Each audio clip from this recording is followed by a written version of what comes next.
Hi everyone, my name is Brie Bradshaw. I am a senior peer educator here at Washburn, and I am here to do one of your financial literacy skill shops. Today we are going to be talking about two forms of budgeting that our lovely faculty member Jamie McEwen has come up with, and we will go into it. So I have a PowerPoint for you, and let's see here. I'm going to share my screen with you. If it will let me, there we go. All right, so let's go ahead and get this started. So this is basically going to be how to budget like a college student, as it's a financial literacy skill shop. So it won't take too much time. Hopefully these two budgeting tricks will help you out in any way that you need.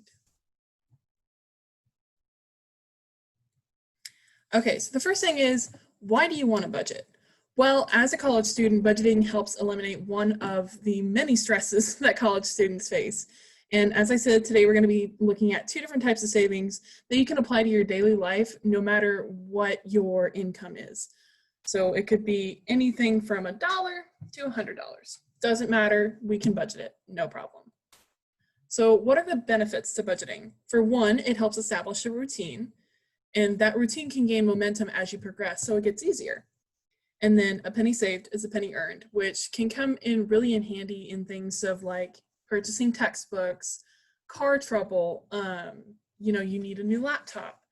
Although we do have some extra things in place, such as the CARES Act, which I know Jamie will get into at a later skill shop. But these are ways that you can help yourself when it comes to budgeting. So budgeting tip number 1 is using the penny pincher trick, which is actually a trick that I use personally. So basically what it is for each day of the year, you save a penny to the corresponding day. So one day is 1 penny, day 10 is a dime, day 100 is $1, and then once you hit to day 365, which is $3.65 that you would put in a piggy bank or wherever you're storing it, could be mason jar, could be literally any container, you will have saved around $667. And so what I have over here in the picture is a crop segment of what that little schedule would look like. So, and you don't have to start at day 1. You can start at day 365 and work backwards, or perhaps say, you have $2.07 on you right now. Well, I'll go ahead and put that in the piggy bank. I'll just exit out, and then I could do the next day 62 cents. It doesn't have to be linear. You can do it in any way. Any money that you've got, I would recommend to just go ahead and stash away. So like the way I do it is, so I'm a fiend for Sonic. I'm not gonna lie, I really like a half-price drink. I bring them to campus a lot. So most of the time, if I do have cash and I will pay for Sonic drinks with cash, whatever change they give me back, I don't even count it. I just go ahead and put it in the piggy bank. Because for one, I don't use coins very much, and 2, it helps me not buy so much Sonic. So 2 hacks, 2 birds, 1 stone. All right, so that's a really good first trick. And so as time goes on, that money's gonna grow. Like I said, you're gonna get almost $667 out of that saving alone. But what if you need to divide your money right now? So as like, say you get a paycheck, how are you gonna split that paycheck up to make it stretch to where you need it to stretch to where you have all of your essentials covered and you're also still saving? So this next method is going to go with that, and that's what I like to call, once the piggy bank goes away, I like to call this the donut budget. So what it is the 50, 20, 30. Some people have heard this as, like a pizza budget, or it's some sort of reference to food. But basically what it is this is how you're going to divide your paycheck into 3 different categories. So the first category, which is 50%, is going to be towards your essentials. So necessities like groceries, rent, any bills that you may have like power or electricity, water, gas. If you have tuition or loan payments, that's one of the things that the essentials will go into. And card payments, so like if you have a credit card, that's one thing that the essentials will go to. So anything that you need to survive is going to be in that 50% mark. The next one is 20%, and that's going to go towards your savings. So like that 20% could be the penny pincher method. So whatever that 20% of your paycheck is, you could go ahead and put into the piggy bank to save and do both methods at the same time. So it's a saving for a future, like having an emergency fund. If you want to start a retirement fund, even if you want to invest it into stocks, that's something that you could do. My thing that I always recommend having is an emergency fund, especially with the times that we live in now. I personally had to use an emergency fund last spring due to campus shutting down and having some problems with employment. So it was a little bit rough right then and there, but I was able to have money that I know provided enough cushion to where, number one, I was safe, I had everything taken care of, and I didn't have to worry about that. And so the fact that I didn't have to worry about that, I could focus on other things like, you know, staying safe, staying quarantined, and also still being able to focus on my schoolwork.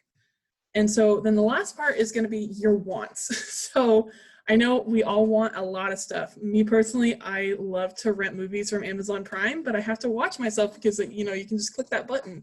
And before I know it, I'll spend $20 in movie rentals, which is like terrifying. So the wants, you know, are non-necessities. So things like eating out, renting movies, experiences. So like maybe taking a day trip to a museum or going to a concert. That's what that 30% will go towards in your paycheck. And all of this together, of course, equals 100% of each paycheck. I do it by paycheck personally. You can do it on a monthly budget. So, you know, say you get paid weekly, it could be 4 paychecks. If you get paid bi-weekly, 2 paychecks. If you get paid monthly, you could do it by a month. And so those are the 2 methods that I have. So in summary, budgeting is not as scary as you think. I promise it is not. Once you get started, it's almost kind of hard to stop. So, and your money can grow with the dedication to the routine that you put in. So it's not all for nothing. You have something that you can use no matter what happens. So again, it could be an emergency fund. It could be a retirement fund. It could even, if you want it to be, it could be a trip fund. It could be anything that will help you save and be prepared for the future. And so using the penny pincher and the donut budgets can help you save and make it easier so you don't have to think about it. And so again, I'd like to thank you for coming in to this very, very short skill shop, but I do have some helpful links down here, one of which is Jamie McEwen. She is listed under Bod's Money Management in our Navigate app. So if you would like to talk with her about anything regarding financial aid, your finances, any extra budgeting tips, or anything regarding like the CARES Act, she can definitely talk to you. She does meetings through Zoom and by phone appointment. So if you have the Navigate student app, that's how I suggest getting a hold of her. You can also contact the financial aid office at 785-670-1151. I have also went ahead and linked down below the Financial Literacy Index, which has a few more budgeting tools, aside from the penny pincher and the donut budget that I have already presented, that you are more than welcome to go and look at. It also has Jamie's email and other contact information. So that was fantastic. I hope you learned something from that. See, let me stop sharing my screen here.